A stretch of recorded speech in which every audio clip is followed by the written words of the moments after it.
Imagine burying someone you love, and later discovering the coffin was empty 107 times over 12 years. If stories like this matter to you, if forgotten voices deserve to be heard, please subscribe. This channel remembers those who were erased. The town did not remember when St. Alder Church was built. It had always been there. Older than the school, older than the hospital, older, some said, than the town's name itself. Its bell rang every morning at 6 and every evening at 7. Not a minute late, not a second early. People set their clocks by it. Children learned time through it. When the bell rang, the town breathed together. St. Alder was not just a church. It was authority. If someone was born, the church recorded it. If someone married, the church blessed it. And when someone died, the church decided how much of the truth the town needed to know. The first funeral of 1986 happened quietly. A young man named Thomas Hale was announced dead during the night. No accident report, no hospital notice, just a handwritten message pinned to the church board. Pray for the soul of Thomas Hale. His mother came asking questions. She had seen him alive only 2 days earlier, tired but breathing. Father Edmund listened patiently, his hands folded, his voice calm. "The body is damaged," he said. "It's better this way." The coffin arrived sealed. The bell rang. The prayers were spoken. The earth closed. No one saw a body. No one asked again. After that, funerals became normal, not frequent enough to alarm anyone, just enough to feel natural. A migrant worker, an old woman from the shelter, a runaway teen, always people with few connections, always closed coffins, always rushed burials. The church insisted on handling everything. No need for police, no need for doctors. God has already judged. Behind the church was a small cemetery that never seemed to fill, yet never seemed to have space. Graves were dug close together. Crosses stood crooked, like they were trying to lean away from something beneath the soil. At night, lights flickered in the church basement. Some neighbors reported hearing metal being dragged, heavy doors closing, voices that stopped when approached. The explanation was always the same: renovation, charity work, none of your concern. St. Alder also ran a sanctuary. People without homes slept there. People without families ate there. They signed a register upon entry, names written carefully in black ink. Some stayed one night, some stayed weeks. Many were never seen leaving. Their names appeared again later, on funeral notices. By 1990, the church had conducted dozens of burials. Families trusted the process. The town trusted the bell. Faith made questions unnecessary. But something was wrong beneath the ground. The soil above the graves never sank. The crosses never tilted. The earth never settled. It was as if nothing had ever been placed there. 12 years would pass before anyone dared to open a coffin. And when they did, they would realize something unthinkable. For years, St. Alder Church had been burying nothing at all. The sanctuary of St. Alder Church was spoken of with pride. People said it saved lives. Every winter, when the cold hardened the streets and hunger made men invisible, the church doors opened. A warm meal, a blanket, a place to sleep beneath stained glass saints who watched without blinking. To enter the sanctuary, you signed a register. Name, age, last known address. Father Edmund insisted on it. "Order is respect," he would say, tapping the ledger gently. The book was thick, its pages yellowed, its ink never fading. Names filled it from top to bottom. Some names were crossed out, some were circled. Most were never touched again. The people who stayed there were the kind the town forgot easily. Migrant workers passing through, men who had lost jobs and families, women running from something they refused to name, teenagers who slept more than they spoke. They trusted the church because it asked for nothing. No money, no prayers, no confessions, just silence. At night, the sanctuary doors were locked from the outside. Those inside were told it was for their protection. Below the sanctuary was the basement, an area officially listed as storage. No one from the town had ever been invited down there. Even volunteers were told it was restricted, unsafe, unfinished. Yet trucks arrived after midnight. Small, unmarked vans with no logos. They never parked in front. They used the side alley, where the street light had been broken for years and never repaired. The vans stayed for less than an hour. Neighbors heard engines, then metal doors, then nothing. People who stayed in the sanctuary noticed patterns. Some beds were always empty by morning. Some shoes were left behind. Some names stopped answering during meal calls. When asked, Father Edmund smiled gently. "They've moved on," he said. "God found them another path." Weeks later, funeral notices appeared. Names from the register. Closed caskets. No viewings. Quick burials. Families, when they existed, were contacted late, sometimes after the funeral had already taken place. Many were told the bodies were unrecognizable. Some were told disease made it unsafe to open the coffins. Every explanation sounded holy. Every excuse ended discussion. The bell rang anyway. Between 1987 and 1992, 46 people entered the sanctuary and were later buried by the church. None of them were ever seen by a doctor. None were examined by police. None were identified by a body. Still, the town slept peacefully. Faith is powerful like that. But beneath St. Alder, the basement did not look like storage. Years later, investigators would describe tiled floors with drains, steel tables bolted to the ground, hooks in the ceiling, shelves that held chemicals instead of candles, and a second ledger, smaller, hidden, written in numbers instead of names. The sanctuary was not a shelter. It was a selection room, and the church had only just begun counting. The register at St. Alder was more than a list. It was a filter. Father Edmund did not read the names the way others did.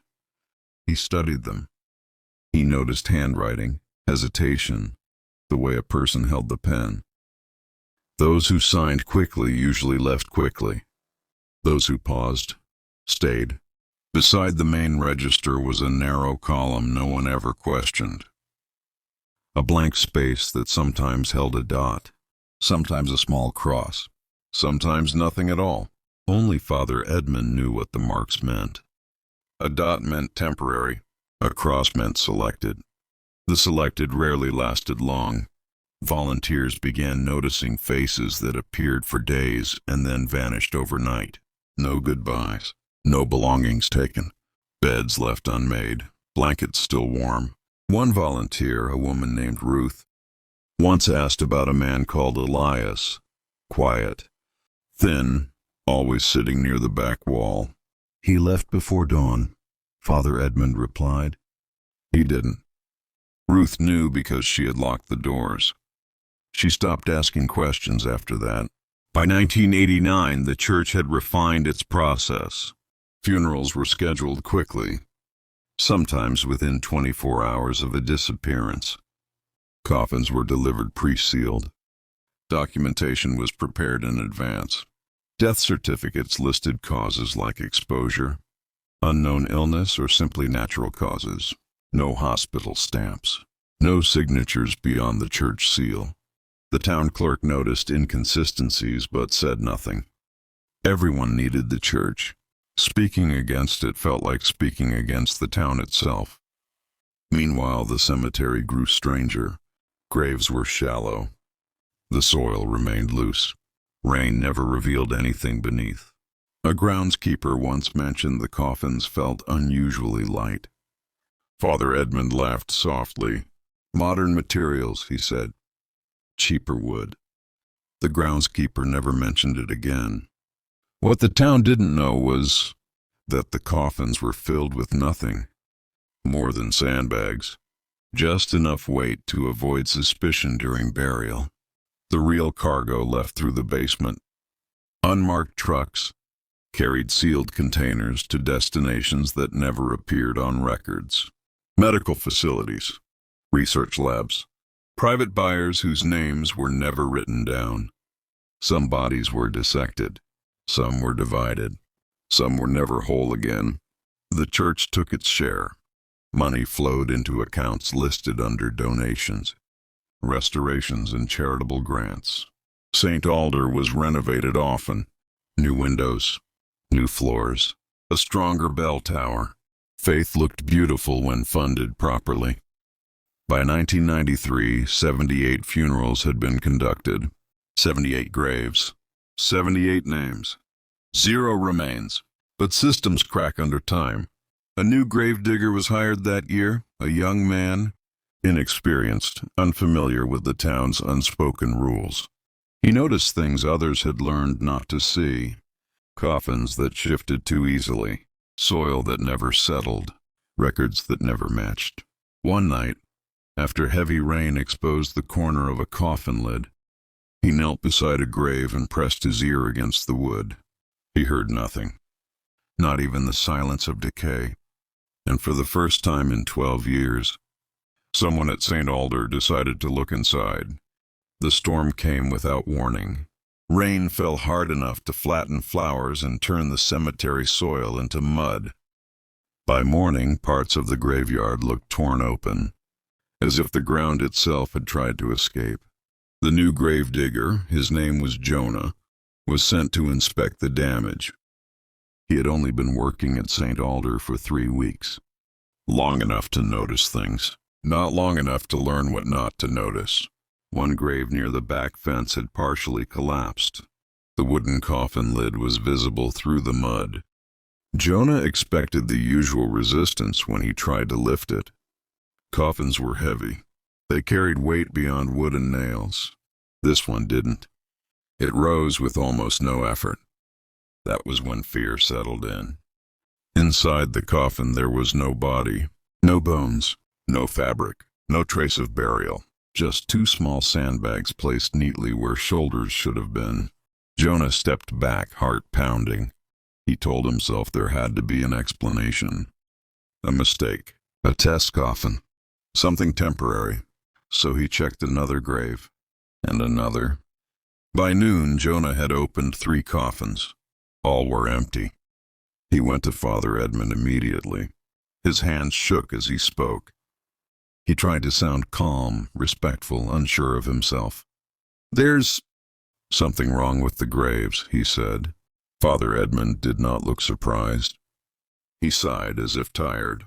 "You should not have opened them," the priest said softly. That was not denial. That was a warning. Within an hour, Jonah was dismissed from his position, paid in cash, told to leave town by evening. He was offered a ride to the bus station and advised not to speak to anyone on the way. Jonah refused. Instead, he went to the local police station. The officer on duty listened quietly, took notes, nodded, then closed the notebook. "The church handles its own burials," he said. "You don't want trouble." Jonah realized then how deep the silence went. That night he returned to the cemetery alone. He brought a crowbar. Under the cover of darkness, he opened 6 more graves. 6 empty coffins. No decay, no smell, no remains. Only sandbags and clean wood. Someone had been careful, too careful. Jonah took photographs. He removed a sandbag and cut it open. Inside was clean construction sand, not grave soil, imported, purchased. This was planned. As he worked, he heard the church bell ring once. Not the scheduled time, just once, a warning. Lights flickered on in the church basement. Jonah ran. He never returned to St. Alder again. 2 days later, police arrived at the cemetery with officials from the diocese. They opened 23 graves. Every coffin was empty. By the end of the week, the number of suspicious burials stood at 157. The priest was gone. His room was empty. The sanctuary was locked. The basement was sealed. And the town woke up to a truth it had buried for 12 years. They had not been attending funerals. They had been attending performances. The town did not know how to grieve. For 12 years, grief had been organized for them. Timed by the bell, guided by prayers, ended by sealed wood and lowered soil. Now the ritual had been stripped away, leaving nothing but confusion. Families gathered outside St. Alder, demanding answers. Mothers asked where their sons were. Siblings asked why they had never been allowed to see bodies. Questions came faster than explanations. The church doors stayed closed. Investigators arrived from outside the town, people who had no emotional debt to St. Alder. They treated the cemetery like a crime scene. Yellow tape cut through rows of crosses. Graves were marked with numbers instead of names. Inside the church office, records told a different story than the town remembered. Death certificates listed causes that did not match any medical evidence. Dates overlapped. Signatures repeated with identical pressure, and ink flow, clearly written by the same hand, Father Edmund's hand. No hospital involvement, no coroner approval, no lawful authority. The coffins themselves were examined. All were the same model, all purchased in bulk, all delivered sealed. No fingerprints on the inside, no biological traces. These coffins had never held bodies. Families were called in for questioning. One woman collapsed when she realized her brother's funeral had occurred before she was notified of his death. Another man learned his father had been declared dead while still receiving food at the sanctuary. Some victims had been buried twice, once in paperwork, once in silence. The sanctuary register became the key. Names in black ink matched names on grave markers. Dates aligned perfectly. People entered seeking help and left as deceased. Investigators also found financial records. Donations spiked after every funeral. Funds moved through religious accounts that avoided taxation and oversight. Large withdrawals followed shortly after disappearances. Money, it seemed, was the only thing that ever left the church cleanly. In the basement, sealed rooms were finally opened. The smell came first. Not decay, but chemicals, sterilization agents, cleaning fluids, surfaces scrubbed too often, drains worn smooth by constant use, hooks in the ceiling, metal tables, industrial lighting. This was not a place of prayer. Authorities concluded what the town refused to say aloud. St. Alder had not buried the dead. It had processed them. And some victims were not dead when they arrived. As the investigation widened, international medical buyers appeared in documents. Research institutions denied involvement. Private brokers disappeared overnight.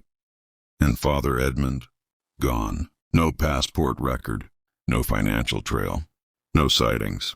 Only one item was left behind in his room, a thin ledger with numbers instead of names. 1 page per year, each line a transaction, each total matching the number of funerals. The final page ended with a sentence written again and again. The body is temporary. The town stood in shock. The bell never rang again. But in the silence, something worse replaced it. The realization that faith had been used not to save lives, but to erase them. The ledger was smaller than expected. No leather cover, no religious markings. Just a thin gray notebook tucked behind a loose brick in Father Edmund's room. At first glance, it looked harmless, almost insignificant compared to the damage it represented. But this ledger did not hold names. It held numbers. Each page was labeled by year: 1986, 1987, 1988. The columns were precise. Dates: Weights, initials, and amounts. No explanations. No emotions. Just efficiency. Investigators took days to understand it. The weights were not financial. They were physical. Numbers that matched average human body mass. Lighter entries corresponded to children or the elderly. Heavier ones aligned with young adults. Healthy, valuable. The initials did not belong to victims. They belonged to buyers, facilities that officially denied involvement, private research groups, shell companies registered under charitable fronts. The ledger revealed a market that existed behind clean walls and professional titles. Every disappearance from the sanctuary matched an entry. Every funeral matched a payment. One investigator summarized it simply. They weren't burying bodies. They were balancing inventory. The basement confirmed it. Under ultraviolet light, traces appeared on the tables. Biological residue cleaned so thoroughly it was invisible to the eye but not to technology. Drain pipes contained filtered fragments that no longer formed a whole. Whatever happened here, it was systematic and practiced. Records showed the church had hosted medical missionaries for years. Foreign visitors who stayed briefly, asked no questions, and left late at night. Their visits aligned perfectly with ledger spikes. The church had become a distribution point, not for faith, for flesh. Families were informed slowly, carefully. Some were offered counseling. Others were simply handed documents and sent away. Many refused to believe it. A coffin is closure. An empty coffin is theft. The most disturbing discovery came from cross-referencing burial dates with sanctuary attendance. At least 37 individuals had been declared dead within hours of signing the register. No medical emergencies, no recorded illness, no witnesses, just paperwork. That meant something worse than fraud. It meant murder. The town reacted in waves. Shock turned into anger. Anger turned into guilt. People realized they had ignored signs because believing was easier than knowing. One man recognized his own signature in the register, dated 2 days after his brother's funeral. He collapsed in the interview room. Outside, St. Alder was sealed. Guards stood where worshippers once prayed. The bell rope was cut and removed. Yet at night, nearby residents swore they could hear it. A dull metallic echo like counting. Father Edmund remained missing. Authorities suspected escape routes prepared years in advance. New identities purchased through the same underground networks that bought bodies. Someone who treated humans as numbers would plan his exit just as carefully. The ledger ended in 1998. The final entry showed no weight, no payment, just one word written in shaky ink. Finished. The most horrifying truth did not come from the graves. It came from the living. As the investigation widened, missing person reports from neighboring towns began matching the sanctuary register. Faces appeared on posters. Names echoed through police databases. Some of those people had never been sick. Some had never planned to stay long. Some had been seen walking into St. Alder on their own. They had not arrived as corpses. They had arrived alive. Medical experts reviewing the basement equipment confirmed it. The setup was not designed for storage of the dead. It was designed for sedation, restraint, and extraction. Needles were found in hidden disposal units, not for pain relief, but for immobilization. Fast-acting, precise, expensive. This was not improvised. This was professional. One survivor came forward. His name was Caleb Rowe. 12 years earlier, he had been 19, homeless, addicted, forgotten. He stayed one night at St. Alder's sanctuary. He signed the register, ate soup, fell asleep on a narrow bed. He woke up in darkness, strapped down, unable to scream. Caleb remembered lights above him, voices discussing him as if he were not present. He remembered the sting in his arm and the sensation. of falling away from his own body. Then nothing. He woke days later in a drainage ditch miles away, scarred, missing a kidney. No police report was filed. He assumed no one would believe him, until he saw St. Alder on the news. Caleb's story unlocked the final layer. Victims were selected based on health, isolation, and invisibility. Those without families. Those no one would search for. Those whose absence could be explained away. Some were killed. Some were harvested and discarded. Some were sold in pieces. The church decided which. Families learned their loved ones had not been buried with dignity. They had been priced. Funerals had been used to close cases before questions began. Coffins were theater. Prayers were delays. The count of victims was revised. 157 funerals, but more than 157 victims. Some names never appeared on crosses. International attention followed. Religious authorities denied responsibility. Hospitals denied knowledge. Everyone denied everything. Yet the ledger did not lie. Money trails connected St. Alder to facilities that still operated. People in power quietly resigned. Files vanished. Charges were reduced. Father Edmund was never found. Some believed he died under a new name. Others believed he joined another institution, protected by those who benefited. St. Alder was scheduled for demolition. But the workers refused. Machines malfunctioned. Walls collapsed the wrong way. Equipment shut down without reason. After 3 injuries in 1 week, the project was abandoned. The church still stands, boarded up, silent. But those who survived swear that at night the sanctuary door creaks open, as if still waiting for the next name to sign the register. The second storm came the week the story went national. Rain flooded roads, wind tore through rooftops, and lightning struck the bell tower of St. Alder, cracking it from top to bottom. For the first time in its history, the bell fell silent, not by choice but by force. News vans lined the streets. Reporters stood where mourners once gathered. Cameras pointed at the church like weapons. The town felt exposed. Journalists uncovered what locals tried to forget. How many warnings had been ignored? How many questions had been swallowed by faith? Old interviews resurfaced. People saying they trusted the church more than the police. Now they had to answer for that trust. During the storm, runoff from the cemetery exposed more than soil. Wooden fragments surfaced. Cloth scraps appeared where no remains should have been. Authorities reopened the site. What they found was worse than emptiness. Several graves contained coffins that had never been lowered properly. Some were stacked. Some were cracked. Some were never even closed. All were empty. The storm also uncovered documents buried in a sealed metal box near the back wall. Inside were contracts written in multiple languages. No logos, no signatures, just transaction terms.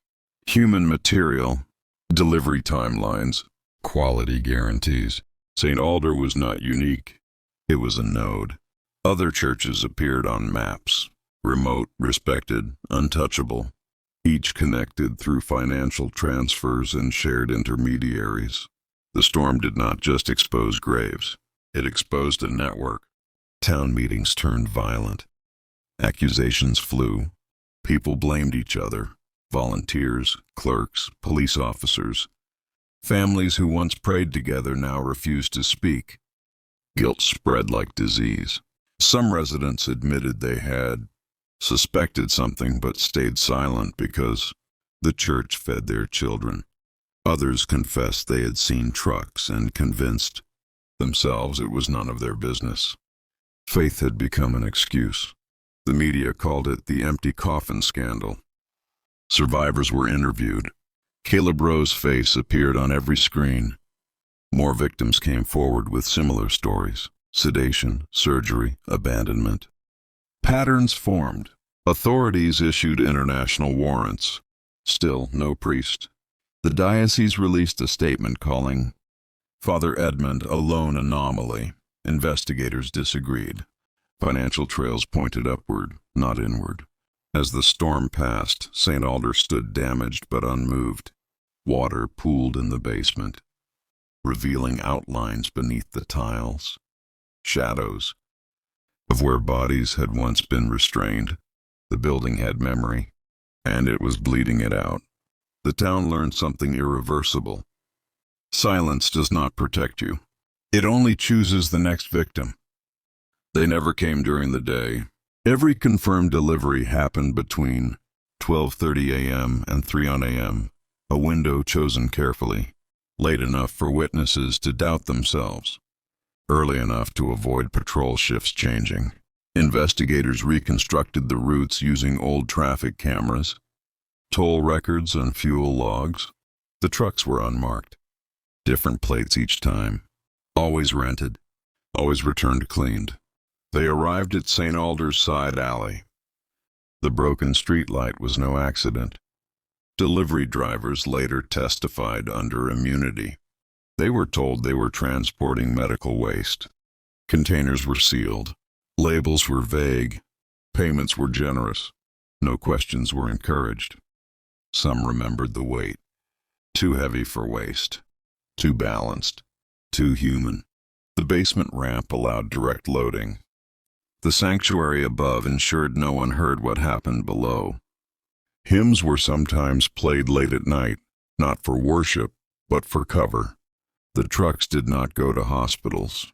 They went to transfer points, warehouses near ports, private airstrips, research facilities with restricted access. Some shipments crossed borders within hours. Human bodies move fast when paperwork is clean. The ledger initials matched recipients across 3 continents. Facilities denied knowledge, claiming subcontractors. Subcontractors dissolved overnight. By the time warrants were issued, offices were empty. One driver described seeing a container opened once by accident. Inside was a body wrapped in sterile sheets. Alive, sedated, breathing. He quit that night. That testimony changed everything. This was not post-mortem trafficking. It was supply chain harvesting. St. Alder specialized in acquisition. The church provided legitimacy. The funerals erased evidence. The coffins closed cases. The network relied on one thing above all: people believing what they were told. Investigators mapped delivery frequency against sanctuary intake. The correlation was exact. When beds filled, trucks came. When trucks came, funerals followed. No exceptions. No mercy. The most disturbing find was a shipment schedule marked priority. These entries matched young, healthy individuals, faster transfers, higher payments, lives valued by efficiency. The storm damage revealed a hidden loading door sealed behind church iconography. Faith literally covered the exit. As evidence mounted, arrests followed, but never at the top. Middlemen, drivers, accountants, disposable participants. The system remained mostly intact. Father Edmund was last seen on surveillance footage at a foreign airport 2 weeks before the investigation began. His face was calm, unhurried. He carried no bags. He knew St. Alder was never meant to survive discovery. It had already served its purpose. The trucks stopped coming, but the damage had already been delivered. The town did not fall apart loudly. It cracked in private. Shops opened late. Schools shortened hours. People crossed streets to avoid each other. Every conversation felt like an accusation, even when no one spoke. Because everyone had helped St. Alder, just not in ways they understood at the time. The baker remembered donating bread every week to the sanctuary. The driver remembered giving free rides to church guests. The clerk remembered backdating records because Father Edmund asked nicely. None of them thought they were doing harm, but the investigation showed otherwise. Every act of kindness had been repurposed. Food kept victims healthy. Transportation moved them quietly. Paperwork erased them cleanly. Good intentions had been weaponized. Town officials were questioned next. Permits signed without inspection. Noise complaints ignored. Surveillance cameras facing away from the alley. No bribes were found. Just trust. And trust, investigators realized, was more effective than corruption. One police officer admitted he had once stopped a midnight truck near the church. When he asked for documentation, the driver handed him a letter stamped with St. Alder's seal. The officer waved him through. "I didn't want to interfere with church business," he said later. That sentence echoed everywhere. Teachers remembered students who vanished after seeking help at the sanctuary. Social workers remembered referrals they never followed up on. Doctors remembered patients who missed appointments, then appeared on funeral lists. Each memory arrived too late. As the truth spread, the town demanded punishment. But punishment needs targets.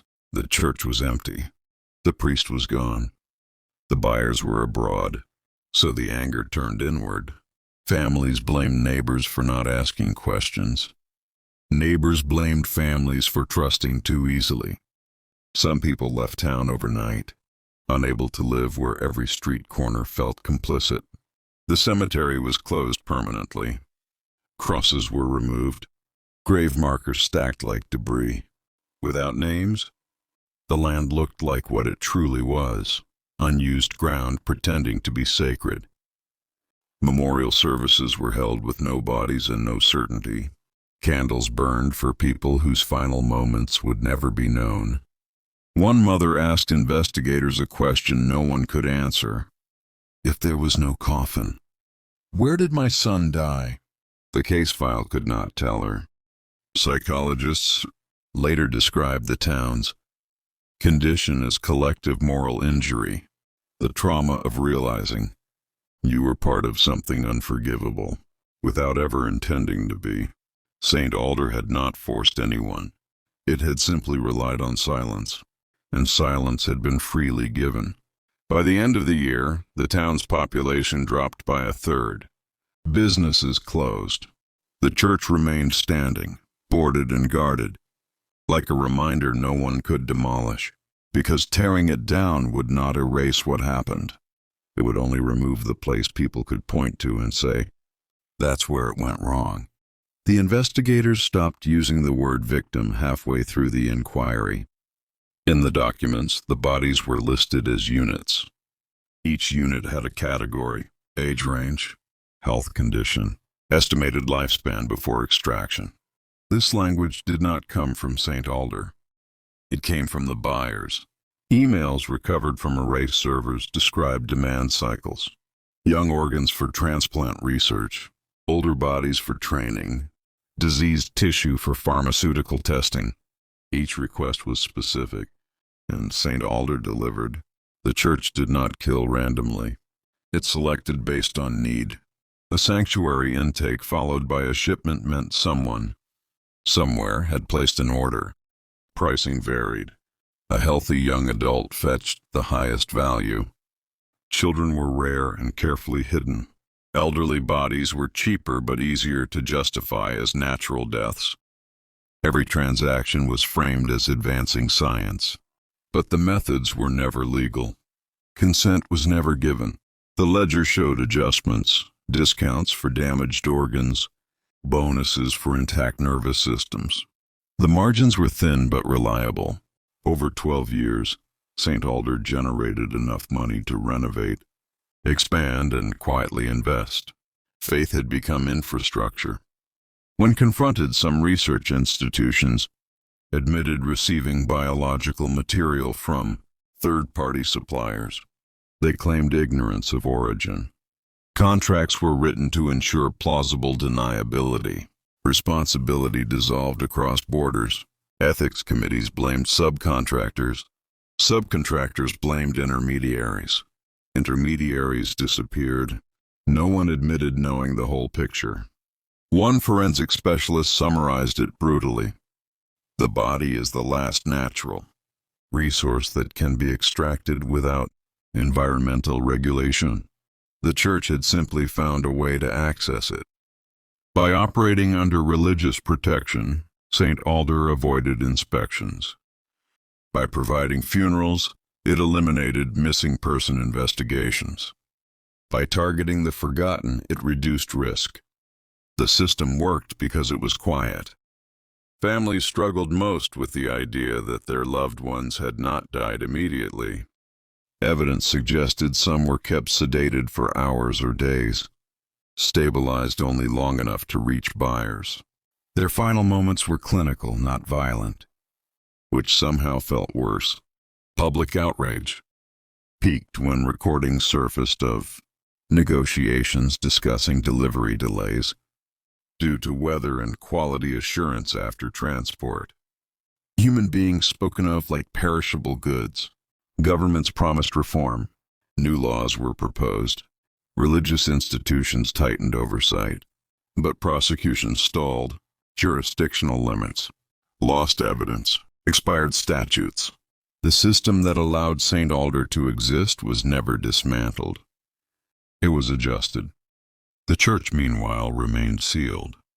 Investigators described a sensation while working inside it, like the building resisted being understood. Every room felt emptied too thoroughly, as if whatever happened there had been erased with intent. But erasure leaves traces, and St. Alder had left one behind in the form of numbers that would never reach zero. 157 funerals, more bodies, no graves. The last people to understand what truly happened were the families, not the investigators, not the journalists, not the officials who spoke in careful language. The families. They were called into rooms with neutral walls and given files instead of answers. Pages full of dates, signatures, and transactions, but no remains, no ashes, no place to mourn. For many, the truth arrived in pieces. A mother learned her son's funeral had been held 3 days after he entered the sanctuary. Sister learned her brother's death had funded a renovation she once admired. A father learned his daughter's name never appeared on a grave, only in a ledger. Grief without a body behaves differently. There was no closure, no final goodbye, no certainty of how much pain came at the end. Some families demanded the graves be reopened again, hoping something had been missed. Nothing was. The cemetery was officially declared empty land. Crosses were removed. Soil was leveled. The ground was tested and confirmed to contain no human remains, not even fragments. 12 years of funerals had produced nothing but disturbed earth. Memorials were built without coffins. Names were engraved on stone walls instead of headstones. Candles were lit for people whose deaths had no location. St. Alder Church was never demolished. Engineers claimed it was unsafe. Contractors refused to work there. One said quietly, "It feels like the building doesn't want to be touched." So it was sealed instead. Windows boarded, doors chained. The bell tower left cracked, its rope hanging loose inside, never repaired, never rung again. Father Edmund was never found. Years later, a man resembling him was reported in another country, volunteering at a clinic. By the time authorities arrived, he was gone. No proof, no arrest. The case was officially closed with unresolved charges, legally incomplete, morally finished. What remained was a lesson no one wanted. Evil did not arrive screaming. It arrived whispering scripture. It wore kindness. It asked for trust. It buried emptiness and called it faith. St. Alder did not survive because it was powerful. It survived because people looked away. Today, if you walk past the church at night, the street is silent. No bell, no hymns, just wine moving through broken stone. Some residents say they still hear footsteps beneath the floor. Others say they hear pages turning, as if someone is still counting. But there is nothing left to bury. Only names, only memory, only the weight of knowing that for 12 years, An entire town attended funerals for people who were never there, and that silence, once given, is impossible to take back.